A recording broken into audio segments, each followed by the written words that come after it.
Hello, good morning to everyone who is joining us in this webinar. Welcome to our second webinar for World Urban Parks Week. First of all, I want to introduce myself. I'm Alice Landon, Research Development Advisor of World Urban Parks. And on behalf of the World Urban Parks team, we want to thank you all for joining us today. As always, we love for all of our webinar participants to say hello, to present yourselves. So please write us in the chat where you're coming from. So what country, which organization, which park you're joining us from. And before we start today's webinar, I want to share some important announcements with you. So first, from April 22nd to April 30th, so we are smack in the middle of it, we are celebrating World Parks Week 2023. This is an opportunity for us to share how and in what ways we are connecting to parks around the world, to World Urban Parks, and celebrate our parks and green spaces. In this year's edition, we're focusing on the concepts of equity and inclusion and how these translate into the development, construction, and daily life of public spaces, both in the present and in the future of our public spaces. So you can check our social media networks, our website, to go back to this webinar to find all the content that we're going to share today and to discover how you can get involved with this global celebration. I also want to take the time to invite everybody who's listening today to listen to Pod Parks, our World Urban Parks podcast, where every Wednesday we have episodes that are supported by park experts from around the world. Today, we just released our 6th episode, and this episode is going to talk about the role of parks in today's societies. You can listen to that wherever you get your podcast. So that is Spotify, Apple, Amazon, Google Podcasts, wherever you get your podcast. And last but not least, we want to remind you that the World Urban Parks Congress 2023 is being held as a joint event with Parks and Leisure Australia and supported by Green Adelaide. This year's event will be from October 22nd to October 25th, 2023. And right now, we are in the middle of the call for proposals for the sessions, and this is open until May 3rd.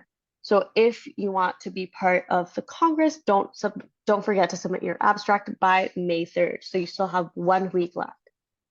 And to start us off in the webinar, I just want to remind all of you that all of the content from this recording, all of the content from this webinar will be recorded, and you can find it in the World Urban Parks online community. So if you already have a membership, if you're already a member, you'll have access to this material in our community member page online.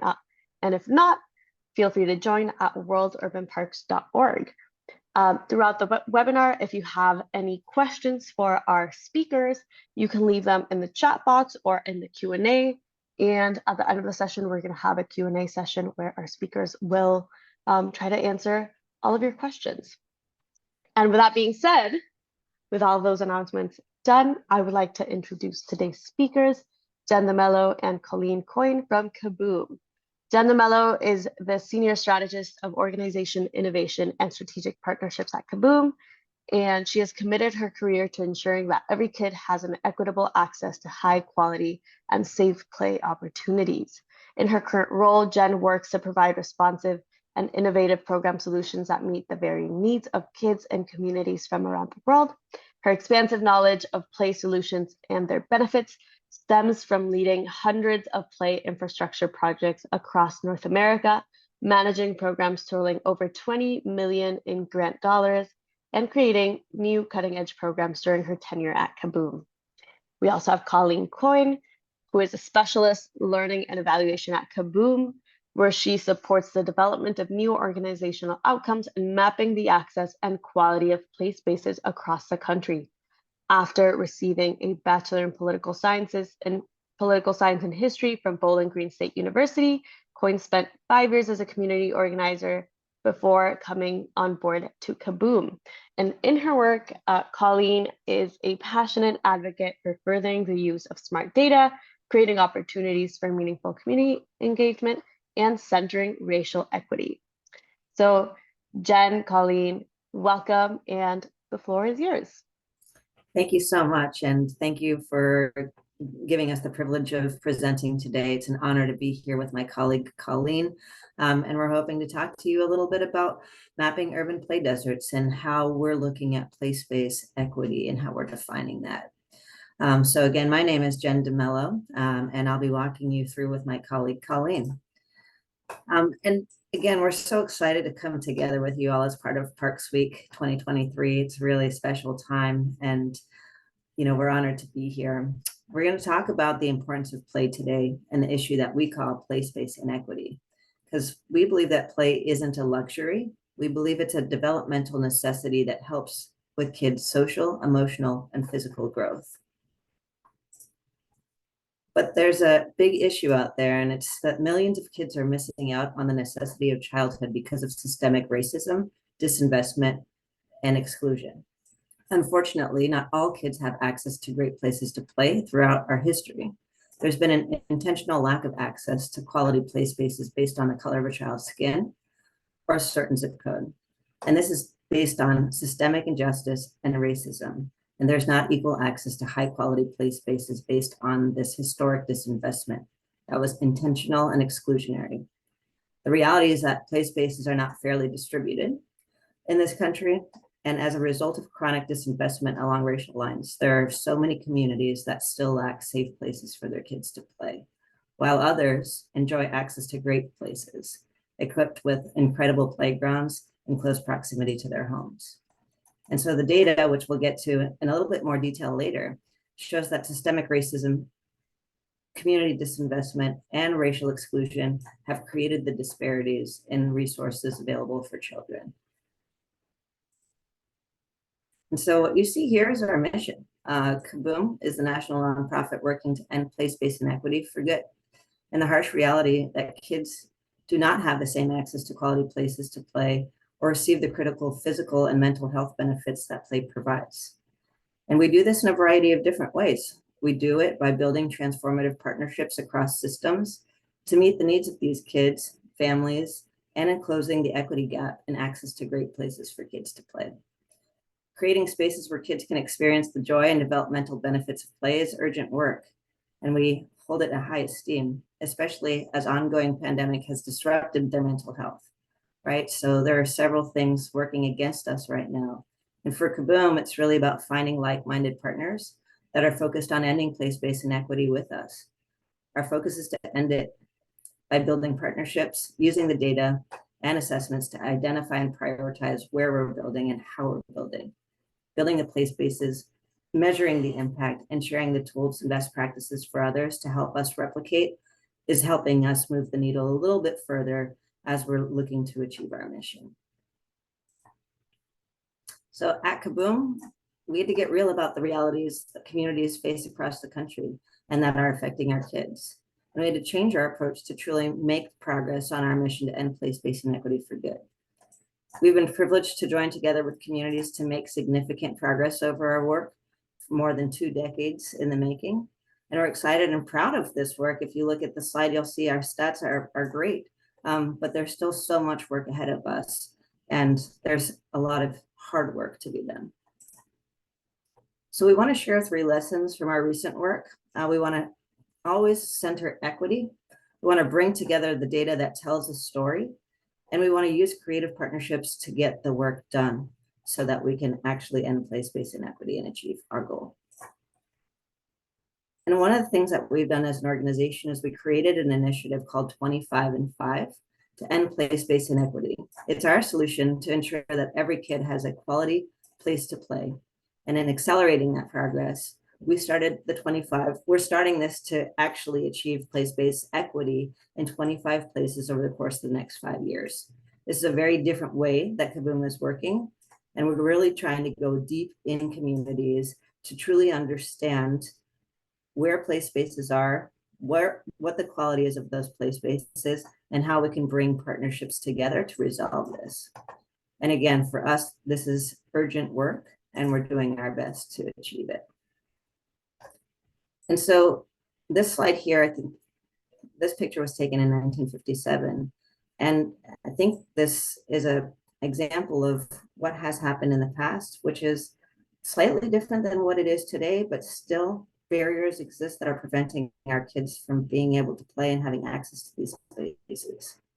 Legal and de facto segregation, along with racialized disinvestment, have long restricted the ability of Black families, in particular, to freely live and move in neighborhoods and public spaces, including recreational amenities. This remains the case even though efforts led by Black Americans to integrate playgrounds and amusement parks have always been at the center of the broader struggle for civil rights. And even though the laws changed, but the privatization, racialized disinvestment, and harassment continue to keep people, especially Black people, out of the story, right? And one example, the story of the Blackbird watcher, Christian Cooper, who was harassed and threatened in Central Park just in 2020, is only one example of how Black people are systemically excluded from or made to feel unwelcome in these types of spaces like parks and playgrounds, which we know are so special in the development and well-being of communities. The consequences fall on a spectrum just like racism anywhere else. Exclusion from decision-making and programs, subtle glances of suspicion, overt threats, police intervention, and even death in the case of kids like Tamir Rice, a child killed by the police while innocently playing at his neighborhood playground. And again, to us, this is real, and we're working really hard to try and dismantle this. And so one of the things that we know is leading to persistent disparities today is access.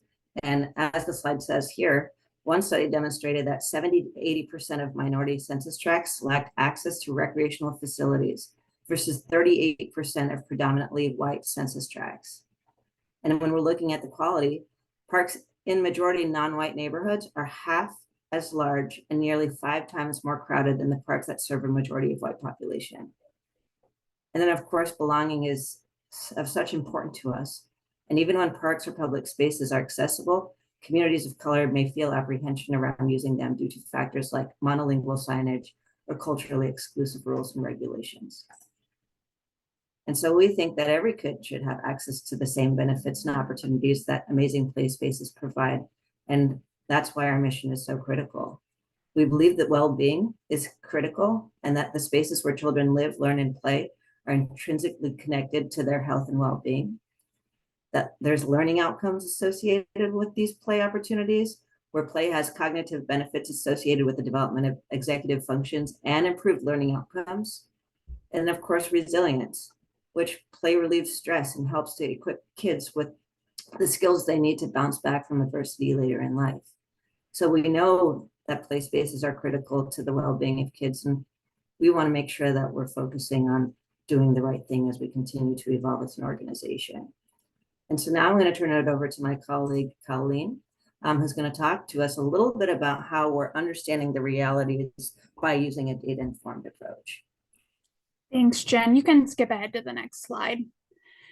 So a little bit of background for you all on the work that KABOOM is doing when it comes to mapping place, space, and equity. As Jen mentioned earlier, KABOOM has recently started an initiative called 25 and 5, where we're partnering with systems across the United States to help them address place, space, and equity at scale within their system.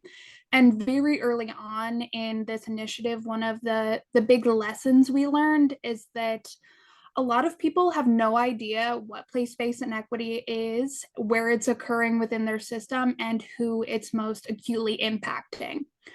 So when we started to look at how we could create tools to help people understand place, space, and equity, really the first thing that came to mind was mapping.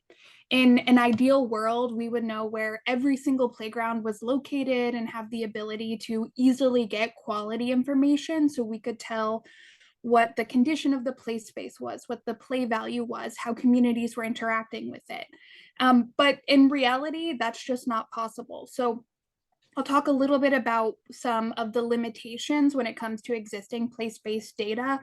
And then really what I'll spend the majority of the time sharing more about is KABOOM's place-based Inequity Prioritization Index, which is a mouthful, but we call it PIPI for short, which is the custom tool that KABOOM created in partnership with My Sidewalk in order to be able to estimate where place, space, and equity is occurring, even when we don't have that on the ground location and quality data.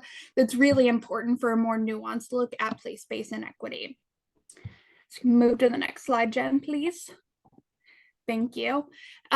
So as Jen mentioned, KABOOM has been at this for a long time. We've been building play spaces in partnership with communities for over 2 decades, and that long period of experience has taught us a lot of lessons about what place-based inequity looks like on the ground in communities. That, combined with research in similar fields across the United States, like the achievement gap, and research done specifically into park and playground access, has actually taught us a lot about where place-based inequity is most likely to occur and who it's going to impact. So we've synthesized all of that information into really 4 key points that I want to emphasize. The first is distance. So lower income communities and communities that are primarily Black, Indigenous, and people of color, racial and ethnic minorities, as well as rural communities, tend to lack access to quality play spaces that are easily accessible, meaning they're either in immediate walking distance, or they're a close drive to their home, or right off public transportation. And this is especially true in comparison to whiter, wealthier neighborhoods, even neighborhoods that are in close proximity to them. The second key point I want to emphasize is quality. So what we know based on our experience, work that we've been doing in places like Colorado and Baltimore, is that even when play spaces do exist, there tends to be quality disparities for low-income communities and communities of color compared to, again, whiter, wealthier communities across the same city. That means their play spaces might be smaller, they might be older, they might be in worse condition, and even they might have worse play value, meaning there's less play opportunities for kids, there aren't as challenging and exciting things to do. It might be just a singular slide in a field that kids have access to, and that's getting called a playground. When play spaces are boring and in bad quality, the fact of the matter is kids just aren't going to use that space. They're going to get over it really quickly, and they're going to find alternative places to play, which might not be safe for them, and also could, just not be an ideal place for a kid to be. Next slide, please, Jen. So the 2 other points to take into consideration, and these 2 really tie closely with one another, are the neighborhood context matters, your built environment matters, and so does the history of your community. We know that, especially in the United States, there's going to be physical and social conditions in some low-income communities and primarily racial and ethnic minority communities that are going to limit access to play spaces. This could be everything from complete lack of a play space, lack of sense of belonging in their play space, no public transportation. And one thing that we see a lot is lack of access to sidewalk. So what are the safe pathways that kids can take to get from their house or their school to a local playground? That, in combination with historic disinvestment and systemic racism, has meant that what communities look like today, or the policies that have been in place, are shaping how communities look today and really are impacting the resources that communities have access to. A great example is on the next slide, I believe. Yes, so here we have a map of the city of Philadelphia. As you can see, there is a lot going on in Philadelphia when it comes to inequity. So what might not immediately be obvious, but something that is really important, is that more than 2/3 of public schools in Philadelphia lack a playground. And KABOOM fundamentally believes that schools are one of the areas that it's most important for kids to have access to playgrounds, because they're spending a lot of their time there. And on the ground work we've done in Philadelphia, there's a variety of reasons these schools don't have playgrounds. One of the primary reasons is how they were built. So play has not always been a priority for schools and for public funding. We have mandatory resource in some places across the United States, but if you build a school and the only outdoor space is a concrete or an asphalt pad, that's a very small area at the back of the school, that's not going to allow for very diverse play options for communities. And that directly impacts how much physical activity kids are getting and what social and emotional benefits they can receive from play. A really important example is that playgrounds have been proven time and time again to be one of the most fundamental opportunities young kids have to get physical activity that's crucial to them developing fine and gross motor skills. So building those muscles, building the strength, the body movement it takes to propel you forward to a fully physically active adult life. Additionally, playgrounds are a place where young kids learn the social skills necessary to navigate the world. So they learn everything from their own emotional regulation and how to sense what's happening with their bodies to how to interact with others and engage in conflict resolution. Playgrounds really are that vital opportunity for kids to get to stretch not only their bodies, but their minds. And when kids lack access to those play spaces, that creates long-term health detriments within a community. So you can see specifically in Philadelphia, we know that neighborhoods with fewer school playgrounds are more likely to struggle with health issues later on in life. That could be everything from lack of physical activity to increased childhood obesity within that neighborhood. Next slide, please. So that's what we know when we've got all of the access to that playground location and quality data. But the reality is there's no national set of data that's going to tell us exactly where every playground is located. And even some of the tools we have access to today, like Google Maps, where you can drop into your neighborhood and put a pin on your local playground, have a lot of accuracy concerns, meaning they aren't really going to help us understand if place-based inequity is occurring. Furthermore, and what I think is really important and what I want to emphasize is that even when we do know where playgrounds are located, if we don't have quality data, we're not getting a full picture of what place-based inequity looks like on the ground. So with all of those things in mind, KABOOM set out to create a tool to help us estimate where place-based inequity was likely to occur so that we could then use that information to dig deeper and build partnerships with local systems that were focused on understanding what the reality was on the ground for those communities and coming up with a strategy to address it through our 25 and 5 initiative. Next slide, please. So, as I mentioned, this tool that we've created is our Place-Based Inequity Prioritization Index. Again, I know it's a mouthful, but PIPI is a very fun acronym, so you can call it that for short, and that's what I'll use throughout the rest of this presentation. Jen, I think we have a couple of transitions on this slide, so if you keep advancing forward, they should pop up for folks. Great, thank you. So what is PIPI? It's a custom index that we created that combines 21 different publicly available data points for every census tract in the United States. Essentially, it's a tool that we've created for us to be able to look anywhere across the country, pinpoint a single census tract, and estimate how much place-based inequity is likely to be occurring. I do want to emphasize this is just an estimate. It's a tool that we're using sort of as the first step of our mapping place-based inequity work. So again, we don't have any location data. We don't have that quality data. What can we do to understand what's likely happening on the ground? PIPI is essentially a custom index that's created a z-score or a composite score, what I'll refer to as a PIPI score from here on, that reflects either a positive or negative value. That value is a standard deviation from 0, meaning the most average census tract in the United States has a PIPI score of 0.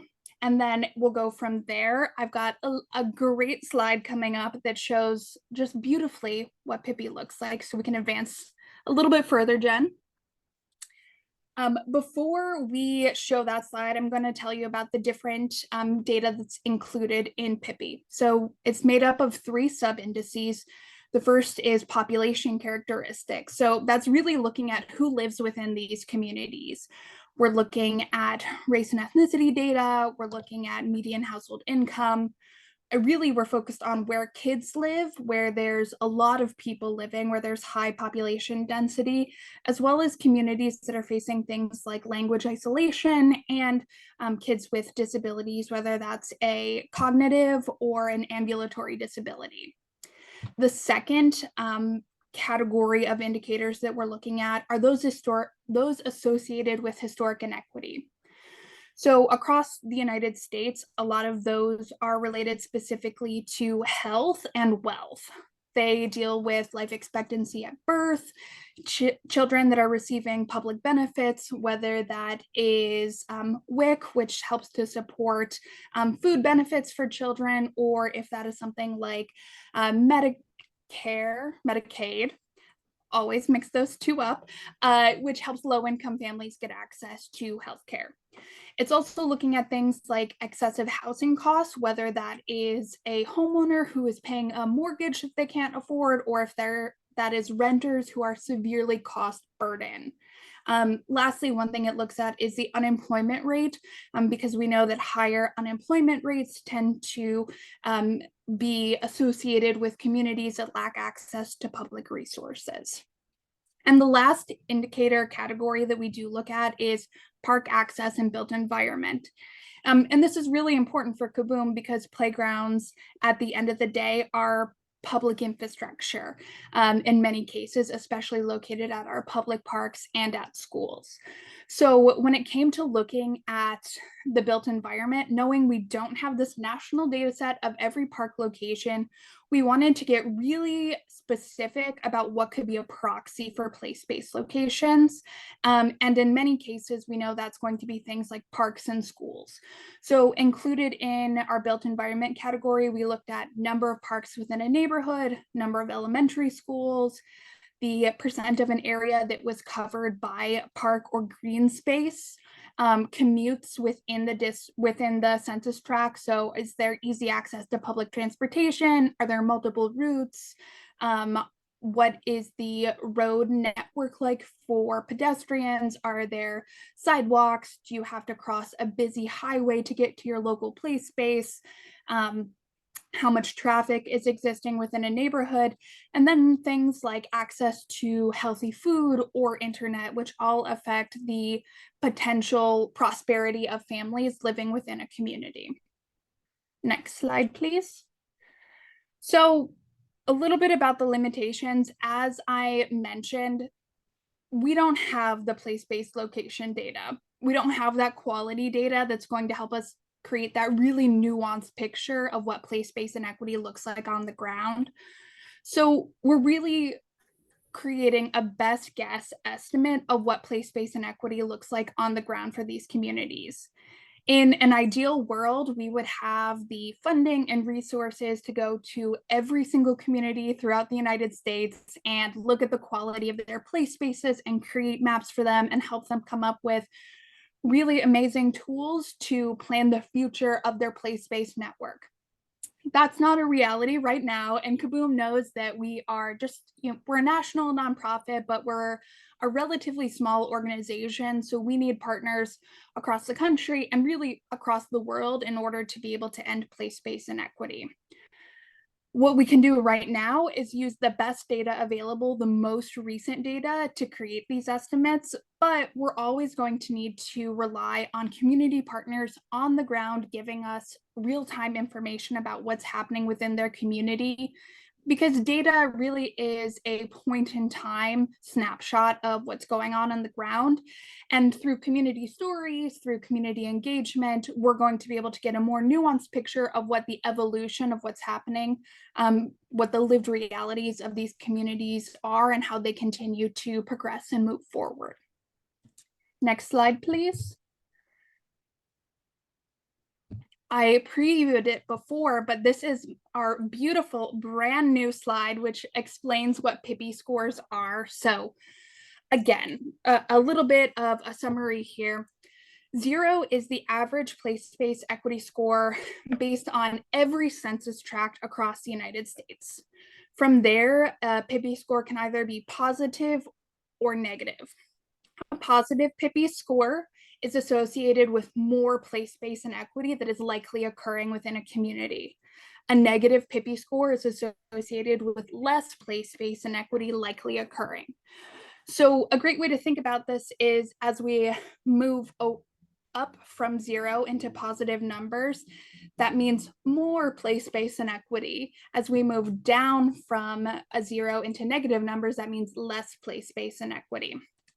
Next slide, please. So what does that look like on the ground?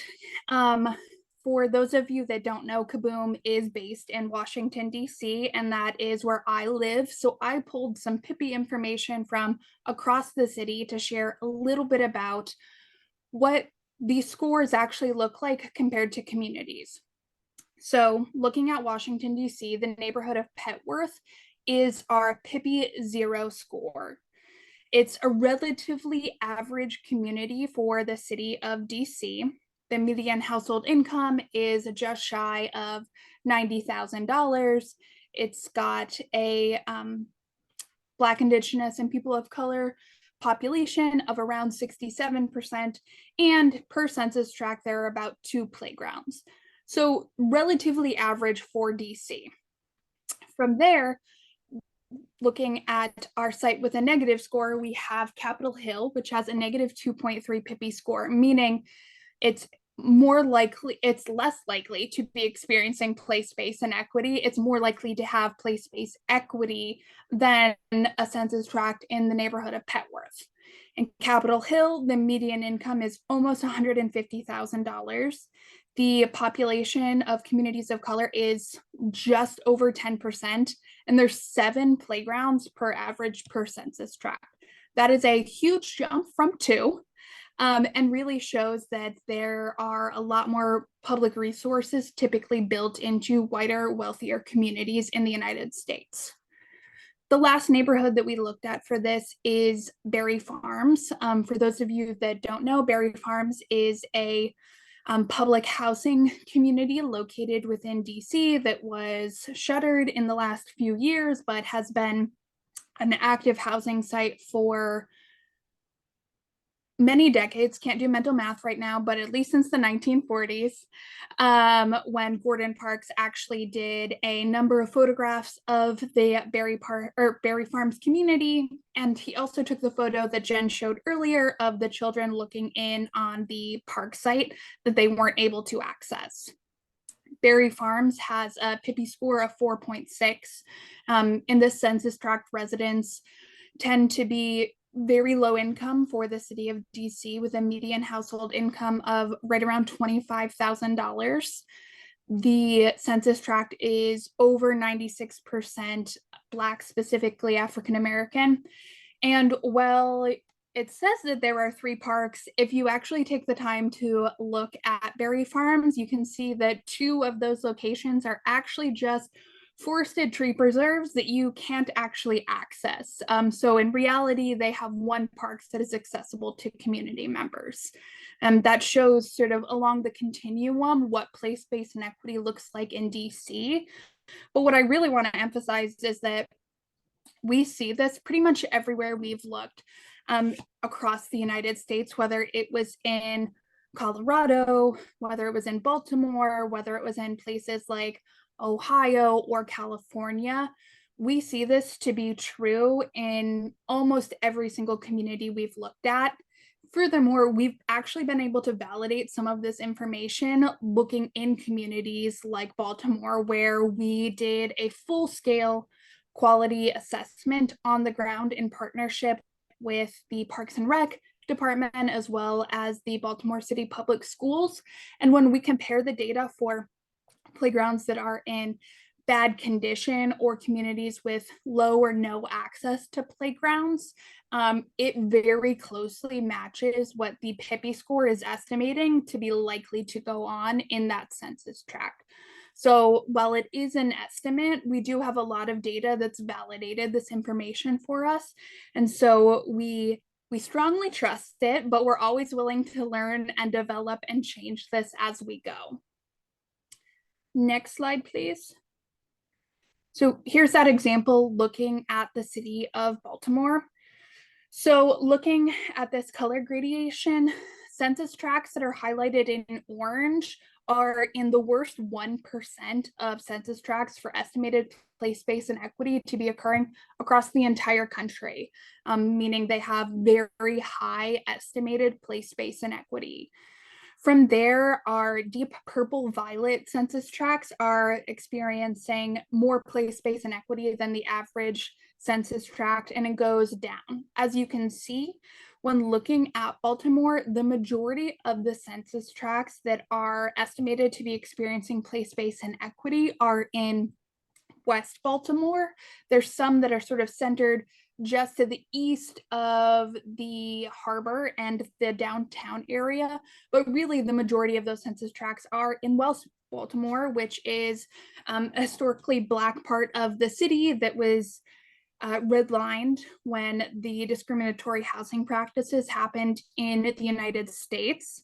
From KABOOM's work in Baltimore, where we've had partnerships for more than 15 years, and they are one of our 25 and 5 inaugural partners for our initiative and our work together, we know to be true that there is a lot of place-based inequity happening on the ground in West Baltimore, and it's been one of the primary places that we've focused our work throughout the years. So that was a lot of data information I just threw at you. I'm going to toss it back to Jen to close us, and then I think we'll open up for some questions. Thank you so much, Colleen. I'm always mind blown when I hear you talk about the PIPI, and the work that's being done is just, I think, a true testament to our organization's willingness to continue to learn and grow. And so with that, our presentation is over. There is a QR code on this slide if you wanted to download the presentation or have access to more of the work that we're doing at KABOOM. You can always also check out the website, which has a ton of information, and Colleen and myself can always be available to you if there are any questions that we can answer. The work that Colleen's describing is just a small part of the work that we're doing, but it's a big leap forward in how we're evolving as an organization to make sure that we're taking a data-driven approach to help us prioritize where we're going and how we're going to get there. And so we hope that we provided enough information to get you to understand how important we see place-based equity being in our country and our mission to end it and to achieve place-based equity, and how we're using tools and resources to help us get there. And so with that, also, we just want to thank the World Urban Parks group for having us and wish you a rest of a wonderful Parks Week. So I think we can do questions now. I'm going to stop sharing my screen. And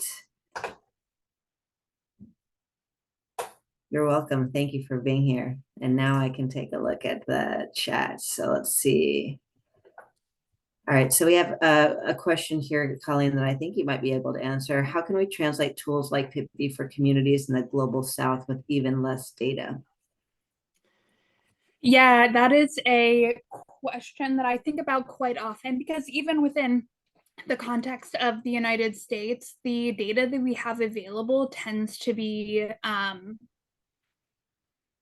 less than 100% accurate.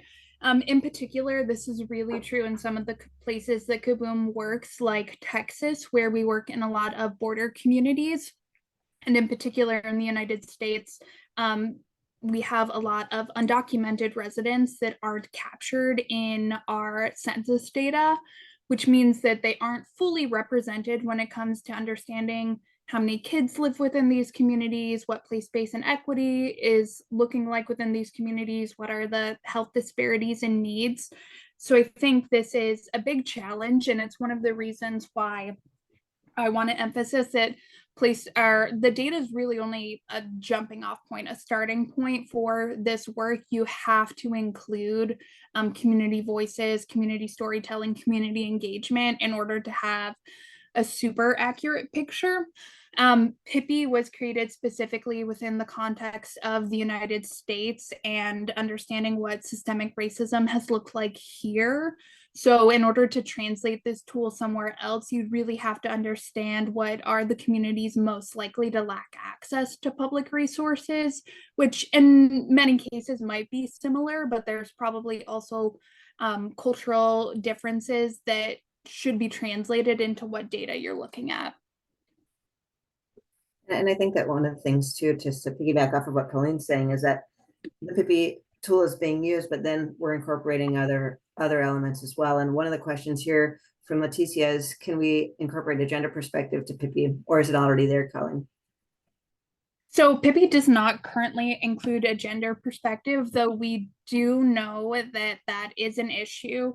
Oftentimes girls are more likely to not be involved in activities that increase physical activity.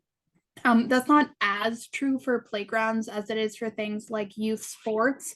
It's certainly something to consider, but the other point that I think really plays into how KABOOM ties together data with community storytelling is when it comes to belongings, one of the number one indicators of belonging is, do women feel safe in this space?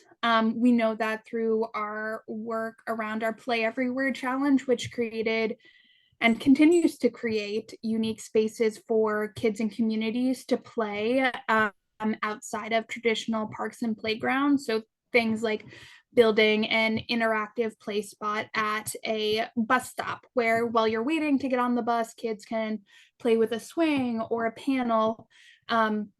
So creating spaces where women feel safe has proven to increase belonging in play spaces, and is a key factor to getting more kids to play. But really, one of the key ways that we've found to tell that story is through interacting directly with community partners and sharing their stories. It tends to be way more compelling than just looking at the data. Thanks, Colleen. And then one other question out here was, what's next for PIPI? That is a great question. A little preview is the next evolution of PIPI is we're going to continue to build out and evolve the platform. We're in the first year of using it full time. So we've already been learning a lot of lessons and thinking about what new data can be integrated into PIPI moving forward. But we also want to get it in more people's hands. KABOOM, I mean, technically we own this tool, but what we really want is for communities to be able to access information about place, space, and equity really easily. So right now, the way that's functioning is either through formal partnerships like our 25 and 5 initiative, or strategic partnerships where we're building multiple playgrounds with a municipal system. We're providing that PIPI information at the launch of our partnership, but we're also really open to providing it to other communities across the country that don't have the resources to take on this big initiative right now, but want some really critical data to understand what's going on in their community and make more equitable investments. So we're completely open to sharing data with specific municipal systems or organizations that reach out to KABOOM and ask for it. And following that, Colleen, there's another question here asking, as communities and cities see PIPI and 25 and 5 begin addressing equity and access, how will KABOOM and the community show and communicate benefits? How will we know the place-based improvements are increasing activity, belonging, social capital, et cetera? Can you talk a little bit about our evidence and insights and share some of that work with the group? I think. Yeah, so understanding place-based use is one of KABOOM's key strategic focuses that we're going to be working on specifically through the 25 and 5 initiative. There's a lot of different ways to look at use, so we're exploring super simple ways, which include putting a QR code on all of our playground signs so that parents and residents can self-report physical activity, to doing on-the-ground observations of playgrounds over a period of time to record physical activity before and after a new play space is built, all the way to exploring technical innovations that we can employ on the ground, even without us being present there to do the observations, in order to understand likely how play-based use is increasing. We're also, as a part of the 25 and 5 work, working really closely with our system partners in order to establish key outcome goals for the partnership. So not just focused on, we build the playground, yay, it's in the ground, everything's great, but really looking at how we can build out our partnership, what key strategies we can focus on together to align us to working towards a common goal for achieving happy and healthy kids. Thanks. And again, like, these are investments that KABOOM is making to continue to evolve as an organization. And compared to the work that we've done for 2 decades, this is still new. And we're certainly doing our best to learn as we go, but also leaning in on some of our great partners on the ground. We don't want to reinvent the wheel, so we'll lean in hard and heavy if others have the data that we're looking for and use their tools as well. So just each part of the process is very iterative and collaborative as we're working with our systems partners. Yeah, and to really emphasize what Jen said, we've both worked at KABOOM for a significant amount of time. Jen longer than I, but I've been at the organization for going on 7 years, and the KABOOM today, how we're looking to work with communities, how we're partnering, how we're thinking strategically, it's a different organization. We're really focused and making concerted effort to end place-based inequity and really moving away from a one playground at a time approach, because we have seen in DC where we're based, that's just not an effective strategy for ensuring another generation of kids rather, doesn't grow up without access to a safe, high quality playground where they feel safe and welcome. Right. And then one other question here is asking if we can say more about community storytelling projects. And again, I think that each place that we're going to has its own micro story, right? And within the place, each park has its own story. Some of the work that we're doing right now in Uvalde, Texas, is very focused on mental health outcomes and making sure that the park serves as an oasis of joy. And that's the focus for their community. In other communities, there might be some other outcomes that they're looking to achieve through the play infrastructure, which could be something focused on learning outcomes, physical outcomes. It really just depends on what the vision and goal is for each community that we're working with and what we're using the project as a catalyst to do. The way that we're amplifying these stories, it depends on the actual system and the place that we're working in. For example, we talked a little bit about Baltimore. If you go to our website, you'll see that we have a paper that was printed in response to the assessments that we conducted on site. And there's going to be pretty robust information because of how deep we went in Baltimore. In other places, you'll start to see us connecting the dots on social media channels where we might have dedicated videos, stories, and clips from each community that's being shared externally. And it really just depends on what the goals are for the projects that we're working on the micro level. And then on the macro level is really thinking about what is the goal of ending place-based inequity for that system and what are we doing to embrace that. Hopefully that answered the question. And Colleen, if you want to also weigh in.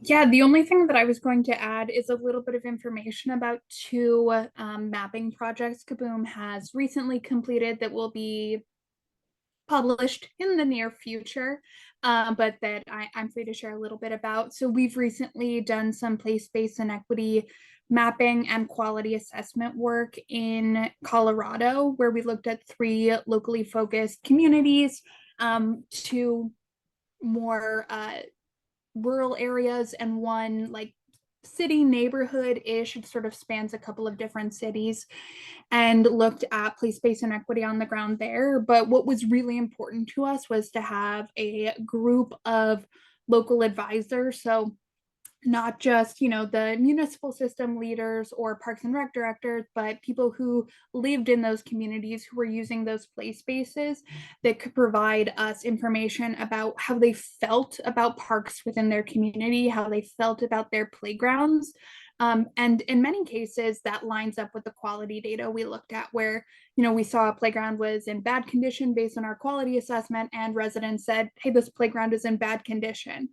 But in some cases, that the resident insights were really illuminating, because what it revealed is that, well, technically a park might be in okay, even good condition. If it didn't reflect the community values, they weren't using that play space. And for KABOOM, that's one of the fundamental reasons why we include community participants from the very beginning of all of our play space build projects, and really want their community values, their community perspective to be reflected in the design of the play spaces, because we believe that's a key way to increase play space use through our process. And I think another thing too is we're using the term play space on purpose, because they're not all playgrounds. We do other types of work as well. And I touched on Play Everywhere quite a bit, but there is a study taking place in Philadelphia as a result of our Play Everywhere work, where 12 interventions went in and actually have academics that are observing behavior, studying behavior, and completing a report so that we can understand what some of these outcomes are and improvements that we could be making. So again, every place is different, and the stories and the data that we're collecting as a result will also differ. What will remain the same is the PIPI as we're going in, and then layering in additional elements as we go through. Okay, so another question here, and I'm going to ask for your help on this one as well, Colleen. Asking, how do we consider expectations and inequity? And I'm guessing that that's probably based on how people perceive inequity versus what it actually looks like in the data, if I'm interpreting that correctly. I can take a stab at answering that. What I'll say is that I grew up in a low-income community, and you didn't have to tell anyone from my community that it was low income. We already knew. In many cases across the country, that's already true. People on the ground know what they should have versus what they do have. And the data that we're using to understand place-based inequity is not for residents, because they know what's happening on the ground in their community. The data that we have for understanding place-based inequity is for policymakers, it's for lawmakers, it's for people who make decisions about where investment goes, because they tend to be the people that don't understand. A really great example is we have worked with a mid-sized US city. I'm not going to name them specifically, but I'll give you some background information in the US. And the city, when you look at all sorts of data about the city, they are like scoring off the charts when it comes to like making equitable investments, because they've got a relatively even distribution of play spaces across the city. It's actually pretty good. But we went in and looked at the quality of those play spaces, and what we found is that 80% of the playgrounds that were in disrepair, had critical issues that created real safety concerns for kids, were located in predominantly Black communities. We found that from a period between 2016 and 2022, every single playground that had been removed across the city and not replaced was located in predominantly Black communities. We found that 90% of the playgrounds built between that same period, 2016 to 2022, were built in very high income, predominantly white communities. And when presented with that data, the city didn't say, oh my God, we had no idea. They said, yeah, we sort of expected that, but we don't have an investment for equitable, or we don't have a strategy for equitable investment. So I think a lot of people know what is going on, but it's not until they see the data in front of themselves, in front of their faces, that they actually sort of make those connections out loud about how perceptions of a community, about how the loudest people, the squeaky wheel, get those investments. They don't think about the impact that has on other communities. And so a lot of this work, like I said, is not for residents who already know what's happening on the ground. It's for the people who, control budgets, who build the parks and playgrounds, to understand what their actions result in for communities. That's a great way of putting it. It's for the gatekeepers that are controlling the power and the distribution. Okay, so I think we've got one more, Leticia. And yes, we should definitely schedule a roundtable discussion to share tools. It would be really interesting to learn from you what you've done in Mexico City. And certainly agree that, sometimes we're defining play spaces as little swaths of grass, like Colleen said, or a small part of a forest that can't even be accessed. And so the quality is really critical. And when we're taking that deep dive in, to really truly understand the picture that's already painted. We would love to have another webinar in 1 or 2 years to share updates on the progress that we've made and the iterations that we've made along the way. So certainly, we're good friends with World Urban Parks, and we'll be around. Always happy to share information, always happy to learn from others. And this is a wonderful organization that's doing that and bringing like-minded people together to continue to learn and enhance the work that we're each doing, which is such important work. So with that, I don't think I see any other questions. Let me see. Thank you so much for the kindness in the chat. I see a few familiar names here. It's wonderful to have your support, and certainly just appreciate the opportunity to be here, and couldn't thank World Urban Parks enough. So thank you. Well, thank you endlessly, Jen and Colleen, for your insights, for giving us the time to share your perspective with us. For everybody who is listening and those who did not get the chance to see the whole presentation, we're going to upload this recording to the World Urban Parks community, so you'll be able to find it in the next couple of days at worldurbanparks.org. And we do hope to schedule a webinar to see how PIPI has evolved in a year or two. So I'm looking forward to that. Thank you everyone who's joined us for Parks Week, and let's continue to celebrate this amazing week in honor of the parks of the world. Thank you.